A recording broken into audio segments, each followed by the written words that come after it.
Seni gören adam mı? Yok, olon hemmesi yatır. Getirdin mi? Cenab u bize gittiydi.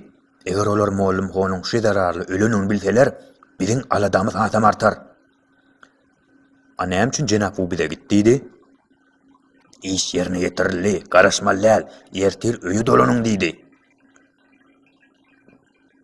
Menem işten çıkıp sen gülen gidecek. Bol ya. İnnim olsa saatlangıcığına da tayyarlan. Olhan derrev. Bol ya.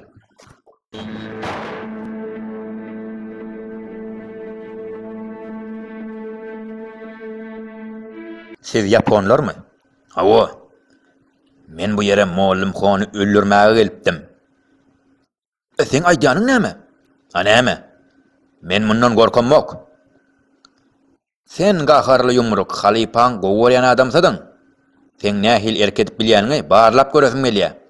Ýöne.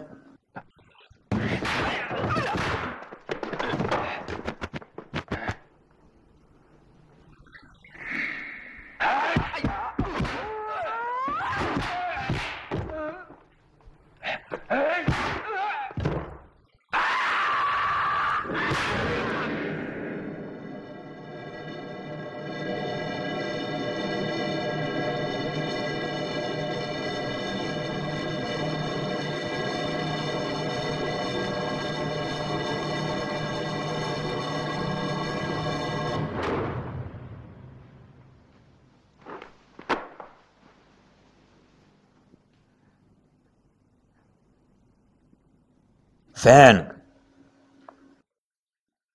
Bärik gel.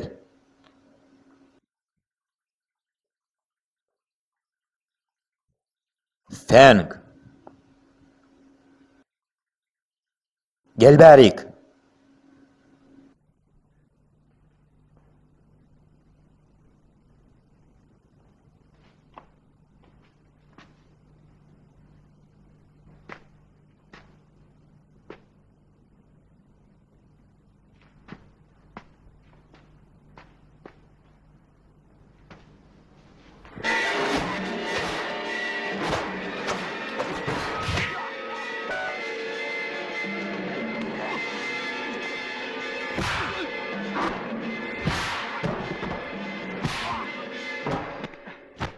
Sen näme üçin halipama dönüklük etdiň? Näme üçin niýän? Jogap ber, näme üçin?